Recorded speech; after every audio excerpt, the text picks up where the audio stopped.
Well, hello and welcome to ILoveGay today.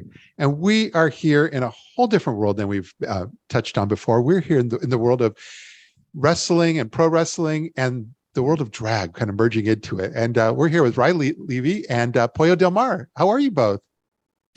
Hey, great to be here.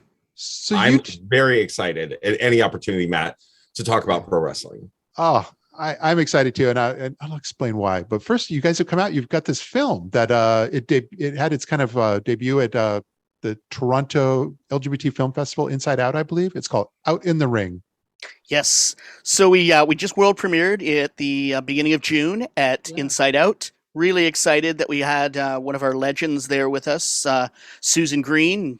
Flew her in, and that the audience responded, and so did the jury, because we were awarded the Best Canadian Feature Film Award at the festival. Wow. And tell us a little bit about this film. From my notes, it's kind of a bit of history and queer representation in the world of professional wrestling, but it's also something near and dear to your heart as well, right?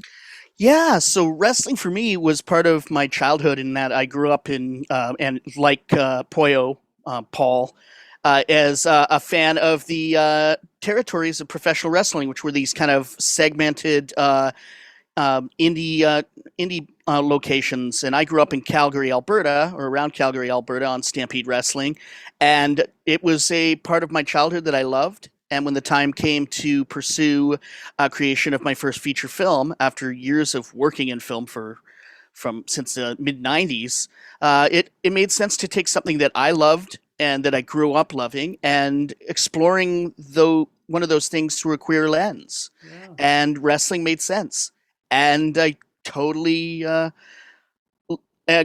lucked out in getting amazing people like Pollo and fantastic wrestlers like Dark Sheik and Susan Tex Green, Sunny Kiss, and be able to tell this story of the hidden history of queer representation in pro wrestling. Wow. Well, I love it. And I will admit there's probably two main reasons why. As soon as I saw your press release, because you have the film is coming to Cinequest next month as well. And you also told me Fantasia in Montreal. Yes, Fantasia in Montreal. Fantasia is the largest, it's officially now the largest horror cult film genre festival in the world. They get over 200,000 fans, and they line up around the street, line up the street for blocks just to get into movies. And to be able to say that we're playing at a festival where John Woo is getting a Lifetime Achievement Award, and Slash is going to be there to produce, and people like Neil LaBute and Lena Dunham, what an honor to play at such an amazing festival. And also that we're going to have a whole bunch of amazing talents who it just turned out, and we lucked out, all happened to be wrestling within the area around that time the festival's happening, and as well as some of our Montreal-based historians, because at the heart of this film is Pat Patterson, who was an LGBTQ plus wrestling legend, and he was born and raised in Montreal. Okay. Wow. One of the things I want to interject here too is I think that some people might scratch their head at the idea of the inclusion of Out in the Ring at a film festival like Fantasia, which is based around the idea of cult followings, things that are horror film fans and all of this. But I wish that people could understand this intersectionality of these different cult followings, things like pro wrestling and even drag and horror. And so I think that it's fantastic. I think that a lot of people may have the opportunity to view this film almost by accident, by being there, and realize how fantastic, number one, the film is, how much they resonate with the content, and how much it also speaks to their kind of own underground love and appreciation for certain genres that might otherwise exclude them as an individual. Yeah, well put. And that's part of the excitement I was talking about, is that you get with this film, and then Pollo, through your work, you guys have kind of brought to the forefront something that most of us, myself included, had no idea about. I had no idea there was this whole world of pro wrestling and drag. And what I was even telling you before, I grew up with my mom always watching roller derby in the '60s. So when I see some of this, it's like it all kind of blends into this new genre that you guys have kind of spearheaded. Well, what I find so interesting about the content of Out in the Ring, and a little backstory for you, is that Ry reached out to me almost 5 years ago. And at the time, I was coming off of what I consider a fairly successful career in the world of drag throughout California and along the West Coast. Yeah. And as drag was seeing this tremendous resurgence in popularity because of things like RuPaul's Drag Race, right? And at that time, I was shocked that a film producer would be interested in what little contribution I had had at that point. But as this film evolved, and there were a lot of trials and tribulations, I jokingly said we need a documentary about the trials and tribulations of the documentary getting produced. So, because that would be a roller coaster ride of emotions for everyone. Yeah. But during the course of that time, there has been an explosion in popularity and visibility for LGBTQ plus performers and athletes in the world of professional wrestling. So what the film talks about is truly a hidden history of longtime contributions from and involvement of LGBTQ plus people in the world of professional wrestling. And it's juxtaposed against the current state of wrestling, which, while we have a long way to go, in my opinion, to be fully represented, it is better now than it has ever been. And the fan base of people and performers in the world that identify as LGBTQ plus are being celebrated in ways that we have never, ever historically seen. Yeah. And it's, it's really exciting. I mean, we talk about how I reached out nearly 5 years ago at the time, but what drew me was, again, as a lifelong wrestling fan, I had heard Pollo Del Mar was being interviewed by a wrestler, Austin Idol, on a podcast, and they had written an article for Huffington Post about their own journey with as a member of the community and love of pro wrestling.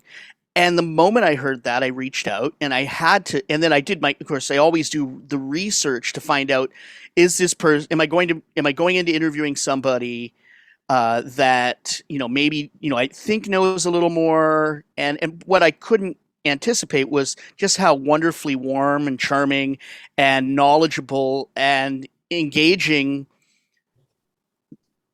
both Pollo Del Mar and Paul Pratt, because as Pollo Del Mar, the persona, and Paul Pratt, the wrestling journalist, are both two very unique characters. I mean, they both are, they present differently, and they, it's amazing to see both of these personae being able to, be highlighted and celebrated, whether it's as a pundit for wrestling news podcasts or on television now as a character and manager on NWA. I mean, it's so incredible to see, especially in the NWA, which primarily comes from a Southern wrestling history, which has not necessarily been all embracing of the queer community at large. Yeah, very definitely true. Well, Paul, that's the thing, is that's the second part that drew me to you both, which is that you're so good at getting the word out, because if it wasn't for, you're posting on a regular basis, mostly, I see a lot on Twitter, but that's where I kept running into this, like, I kept seeing these events and so forth, and different like poster art. And I'm like, what is going on here? What is all this? And then when I dove deeper, I found that, not only are you involved in this, but you've been in the world of media for probably longer than I have. And so, in fact, our worlds had probably had woven in and out of each other even way back then. Yes. So people often ask how I got involved in the world of professional wrestling as a performer. And the truth of the matter is that I first got involved behind the scenes and on the scene of world of professional wrestling many, many years ago. And I refuse to tell how many years ago it was exactly, because it would give away my actual age, which is pretty public knowledge, but I'm old and I've been doing this for a long time. I delved into that world when I was in my 20s, and it was not as satisfying as it should have been. For the level of love and passion I have for the world of professional wrestling, it fell very flat for me. And in huge part, that was because of my internal battle to be authentic in a world that I did not think would embrace me. So I put aside the dream of professional wrestling for a long time. And my first love and passion was always journalism. And so I delved into that, and I had a long and fairly prolific and what I consider successful career as that. And probably maybe 10, 12 years ago, my specialty and my focus became celebrity journalism. So I would interview pop stars or television celebrities. And at some point, it occurred to me that, man, professional wrestling personalities are celebrity as well. So why would I not be able to engage in that world? So as one thing led to another, and the more coverage of professional wrestling I was doing, the farther involved I got. And at one point, a local promoter sort of just gave me that opportunity and said, hey, would you like to come out and work with us? And that's how it started for me in a renewed fashion under the name of Pollo Del Mar, as that persona and personality I cultivated in the queer community for a number of years. And then by the time Ry discovered me, I was on the cusp, and I feel very good. I want to make it very clear to anybody who's watching or listening to this, I'm far from the star of the show. I'm a talking head, a pundit, somebody who gives some wrestling historical perspective. And Ry shines a real focus and spotlight on people who are truly instrumental in the world of professional wrestling now, in my opinion, and people who historically have been. But one of the great parts for me has been to watch as this film progressed, my own opportunities expand and explode, so that now I feel like very lucky that with the platforms I've been given and the increased visibility that I have, that I can in turn turn that spotlight right back to this film, which is so deserving of that kind of attention and adoration from the public. Well, that's what I'm seeing, and that's what I have. That's why, like, even meeting you guys here, it's like I feel like I know you already because of all the work you've done so far. Well, I think we've built a community that this being able to have an outlet to share and build upon wrestling fans. I mean, the fans are also part of this. Mm-hmm. And we don't, I wish we had a little more in the film of some of the fans. And we do talk to one fan in the film there, out in the ring, about why they were drawn to wrestling. And I think what it speaks to is that for that individual and that specific fan, it was finding something that was different than what they were usually getting presented, and then finding it and then falling in love with it. And I think for many of us, we secretly, and I think still today, secretly we're watching wrestling from I don't know if I should be watching this, and this isn't cool, or this is not. Yeah. Well, screw that. No, wrestling is badass and cool, and the people in it are cooler than you ever know. I mean, and the fans are equally part of this, because we were both at a wrestling event with over 100 out LGBTQIA plus performers in New Jersey recently. And I'd say a good 25, 30 of those fans that we interact with on Twitter were there as well and had flown in from all over the world.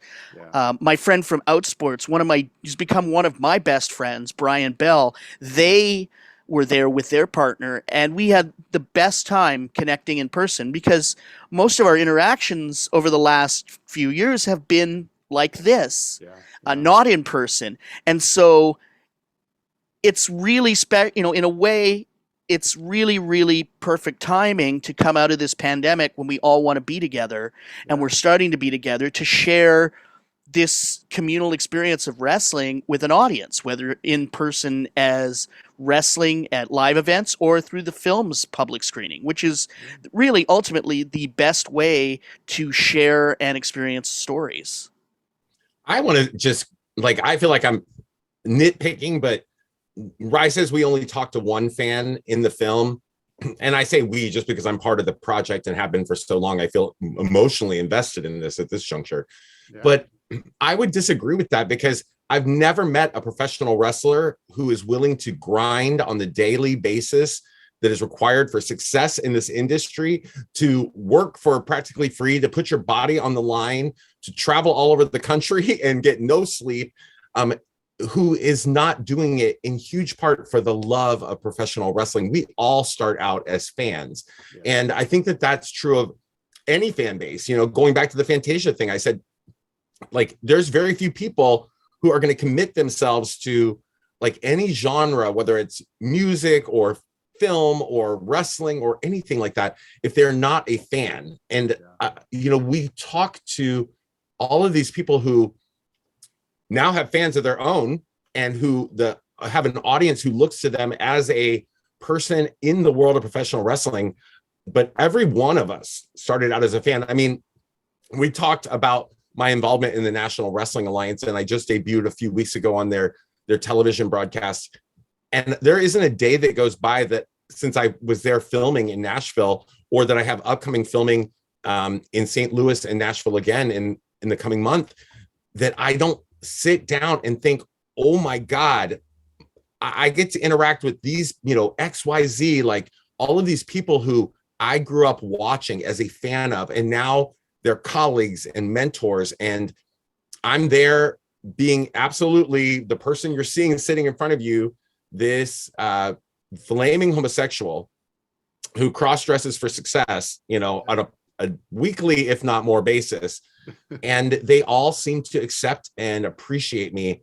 So I go into this and I take my fandom with me, you know, and I think that is a big part of what this film is about too, how we had to struggle to find people that we could identify with in past generations. We had to look, you know, read between the lines and find innuendo or things that sometimes were really presented very, very negatively, and cling on to those because that's the best we were going to get, you know. And now we're so fortunate that we live in a society and a day and age in the world of professional wrestling, as is showcased and spotlighted out in the ring, that things are changing for our community, and we are given better role models and people who we can look to for inspiration to hopefully guide a whole new generation to come that want to follow their fandom and love of and passion for pro wrestling into the industry itself.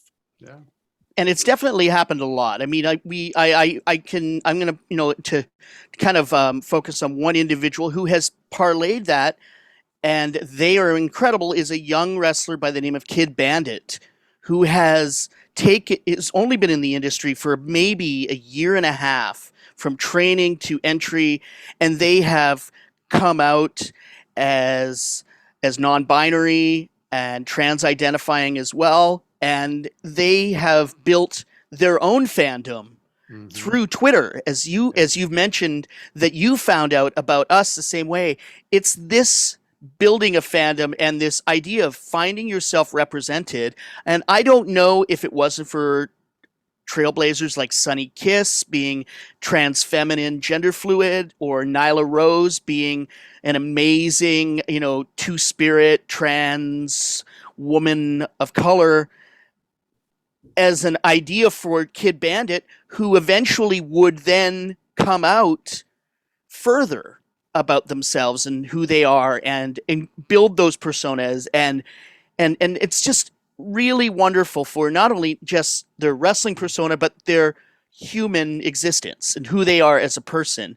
One of the things I remember, Effie, one of the amazing wrestlers in the film, who's really moved the needle in terms of queer wrestling over the last 4 or 5 years. Right? That is an understatement. Absolutely. Yeah, I think he's a career maker. Effie is a career maker. Broke the needle off. I mean, in a lot of ways. And Effie said in the film that the only time they feel they're being their true self 100% is in the ring, because the opportunity to, you know, utilize every facet of who you are as a person is presented, and it's not always offered in the same way in daily life. I mean, I think there's still parts of us that we hold back on, and it's getting better, but I still think we hold ourselves back a little bit. And in wrestling, there is no holding back anymore. It's like, no, the doors are gone. We took them right off the hinges, and everybody is able to be themselves in the ring. I mean, I watched an amazing wrestler, Sassy Boatwright, you know, bend a guy over and just go for it. And when we've seen that kind of happen before, it was meant in a mocking way. In this way, it was meant to be a tactic of dominance and comedy and everything, but it didn't feel the way it used to when it was two heterosexual men and one of them was just there to make fun and intimidate. This was about, I'm going to give it to you, you're going to like it, and then being able to, and it feels different. So we've not only taken those things that we use to mock and humiliate or attempt to humiliate us, and we've taken, and this generation of new wrestlers has grabbed that and said, no, in our hands, we control this narrative. And as fans, we control the narrative. And no. So now wrestling really, truly is for everybody. Yeah. The things that were once used to emasculate and diminish are now taken back by the people, the entertainers themselves, and used in many ways to empower and embolden, right? Like Sassy Boatwright could get it. Sassy Boatwright's got strong masculine energy and is hilarious. Love Sassy. Well, I could see why you know this project has come to life through the two of you. It's the passion you both have that comes through loud and clear, is the passion you have for this project and the world that you're a part of there. I think we've sat on the fringes for so long, and now we're, and it was important at the time when I wanted to tell the story, and I was struggling to find 5 years ago 9 out wrestlers that I could speak to, and or individuals who were out in the industry, and so cut to now, we've got at least 500 out performers in various levels from around the world, and more promotions coming up every opportunity, and it's getting better. But we're in such difficult political times right now globally, that this message that we've presented in an industry that's been exclusionary to a fault is now is a really great lens to explore so much more in terms of politics and gender identity and cultural appropriation. There's just, wrestling really has that richness and has always had it. I think that one of the things that distinguishes the industry now for LGBTQ representation is that, as with any marginalized community, there have been times throughout history when, let's say, a large company has wanted to show inclusionary practices. That has always meant bring in one of whatever that might be. And there was a time, honestly, when it was women and they would bring in 2 because, of course, it's wrestling. So you had to have 2 people to fight. And so they'd bring in 2 to show the representation or whatever. And with LGBTQ people, that has often been the case. Many people were fighting, maybe not even many people, a few people were fighting for one spot.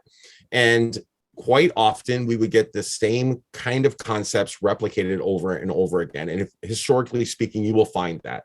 You will find watered down versions of one in another and another. And in the world of professional wrestling now, there are so many different gender identities and sexual identities and presentations of each of those that we can fill entire pro wrestling cards with professional wrestlers who fall under the umbrella of LGBTQ plus, and you will not see a character repetition among any of us, because those characters are now allowed to be as unique as the individuals who are playing those characters. And so I applaud the effort that we have now and what we are able to do in the world of professional wrestling now. And I think it's one of the things that, as I was saying, when juxtaposed against the content of this film, Out in the Ring gives this really historic, rich look at where we were not terribly long ago. I mean, people think that, yes, 20 years seems like a long time, or 40 years seems like a long time, but there are many people who that's been within their lifetime, and they were probably not terribly young people when they were watching some of that content. So that is a rapid progression for what we're seeing in the world of wrestling. And I think that wrestling has always been a microcosm in many ways of the fights and battles that greater society is having. And we capture some of that in this film as well, because it has been a true struggle for a lot of people to go decades without being able to be authentic to even the people who are closest to them in this business. And it's heartbreaking, really, really, truly heartbreaking. Well put.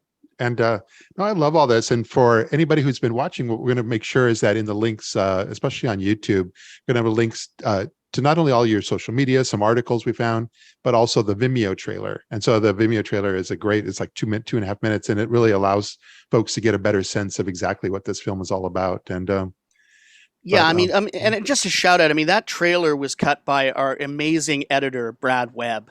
And Brad came on not only as an editor, but eventually became a producer, because Brad basically did the work of 3 editors over a period of 2 years, and went on out on his own.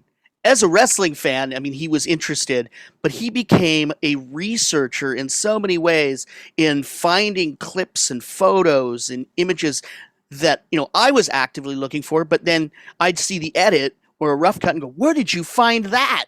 Yeah. And it's just like, I don't know. I just Googled it up, and, it came up on there.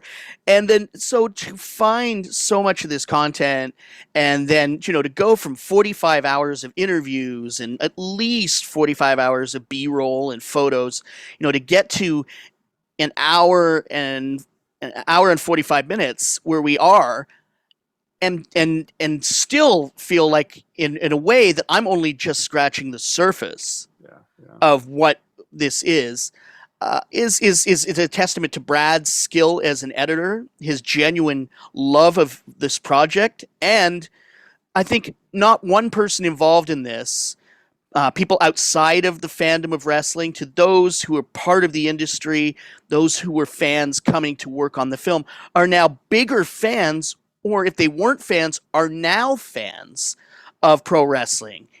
My friend came to the world premiere and said to me the other day that he's caught himself now watching and seeking out wrestling documentaries. Yeah. And so genuine interest in the industry, because I don't think people understand how fascinating the industry of wrestling is in terms of its machinations and territories and independent promotions and contracts. And it's really wrestling as Pollo and Paul have said, is a microcosm of a larger global issue around, the battle between good and evil, and gay and straight, and xenophobia and racism and sexism. And it's better now than it was, but it was really bad at times. And there were many people who put a lot of risks on the line. Bad. I think of somebody like Jim Barnett, who was basically the biggest power player, one of the biggest power players in pro wrestling in the 60s, was out his entire career in wrestling, and was one of the most respected industry people. And to be able to tell people, it was like, yeah, he was out in the 60s. Susan Green was out in the 70s. Chris Colt was out and wrestling actively in the 70s. And it wasn't an open secret thing where people knew you were actually out. And in terms of a Chris Colt or Jim Barnett, it's incredible. These people deserve to be remembered and highlighted. And these new performers like Dark Sheik and Sonny Kiss and Billy Dixon, just incredible human beings who deserve to have their stories told, because everybody's got an individual story that is so unique to them. And I think the more and more times that we focus on unearthing hidden histories in places where we as a community have not been welcomed, we make it okay for other people to speak out and say who they are. And that's ultimately the goal now. Is if you were a wrestling fan and you didn't want to let anybody know that you were a member of the community, now you have people to look to. Yeah. And you don't even need the straight presenting wrestling, because in a lot of ways there is a whole separate industry of wrestling that just is for you now. Yeah. If you wanted to treat it that way. But it is really is for everyone. It's time to come out. Come out, darling. Yes. I love this. We're waiting for you. Well, mostly I'm so glad that you guys were able to kind of share not only a bit of your story, but share this bigger story as far as with our audience, with folks that I think that there's going to be a whole newfound love for a lot of the things that you talked about here. And like I said, I think it's important that folks have a chance to be able to see this film as well. And if you're in Montreal on the 26th of July, you can come and meet Sonny Kiss, Danny Jordan, and Big Mike Perro, and Pat Patterson's biographer, Bertrand Hébert, will be there. And then some other wrestlers who have been great allies. One of our favorite wrestlers in the world, who's just been an amazing ally, is an amazing woman by the name of Lufisto. And that she's going to be there in Montreal. And she was one of the groundbreaking, her own story. There's a documentary about her and a book coming out about her through another person who's in our film, Greg Oliver. And Lufisto was the first person to fight to have the right to have intergender matches in professional wrestling. And she wasn't allowed. So she knows this fight. She knows the fight from her side of it, and being able to say, no, I can beat up a man, screw him. And she does easily. Hands down, tougher than anybody. And then in the Bay Area, Pollo and I and our producer, editor, Brad Webb, and possibly some other guests will be there at Cinequest in San Jose on August 21st. We're really excited. More and more festivals are upcoming, and the more, we want to bring people to the cult of wrestling in a lot of ways, and hope that people understand how special it is. Fantastic. Matt, one of the things I wanted to say about this is I made a conscious decision. Of course, like I said, I've been doing drag for many, many years, and I had a fairly strong social media following, and I made a decision a couple of years ago that I was going to become unabashedly a pro wrestling fan on my social media. Yeah. And it was a risk because I know that there are people who are my day-to-day friends in real life. They see me around town or whatever, and they are undoubtedly scratching their heads like, this bitch has lost her mind. Like, she's gone off the rails. But it has connected me with this tremendous audience of people who share the passion that I do for pro wrestling, who also love and appreciate my drag. And I thought it was such a risk, in a way, because people do not expect that combination. And there'll be people, for example, on, when Twitter suggests my tweet to people, they'll look and they'll see it's about wrestling. And then they may click on my profile and they're like, what in the hell have I stumbled onto? Right. What is this rabbit hole? Yeah. But I was walking through the Castro district here in San Francisco the other day, and I ran into one of my longtime friends, and they said, "Oh, girl, you are killing it in the world of wrestling. We can't stop talking about it. Everybody's talking about, you constantly getting thrown through a door or getting beat up or, whatever. I had my tooth knocked out very recently. But, what it shows me is that when we are open about, it's just like being out, right? When we are open about what it is we love, who we are, what we love, and what our passions are, the people around us become very curious. So I think that when people who are unexpected wrestling fans share that love with other people, it can bring even more people to the table who might fall in love completely unexpectedly. I mean, I tweeted this morning, sometimes I wonder if I should try out for Drag Race again, because I think that I could put a lot of eyes on pro wrestling and create a lot of unexpected fans because of this kind of intermeshing of things that people love. If you love the show person element of drag, then you will presumably love the show person element of pro wrestling, the drama, the crazy antics, all of it's there. And it's very, very similar. So if anybody's watching or listening and you love drag, but you've never given wrestling a shot, I think you might want to reconsider. I mean, they have fierce robes, honey. Fierce robes. Oh, the makeup. Jeez. I mean, the costumes. I mean, listen, just alone watching Sonny Kiss's ring entrance will carry you everywhere in this world.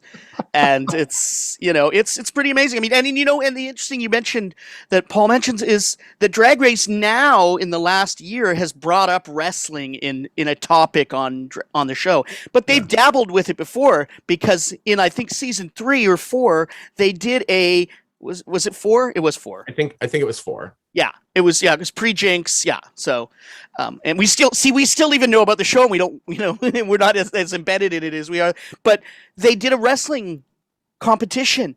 I mean, so there is, it's the same. It really is the same with the extent with this. But I think wrestlers are even bigger characters because they have that much more to overcome in terms of convincing people. Yeah. Well, this is amazing. I really thank you both for being here.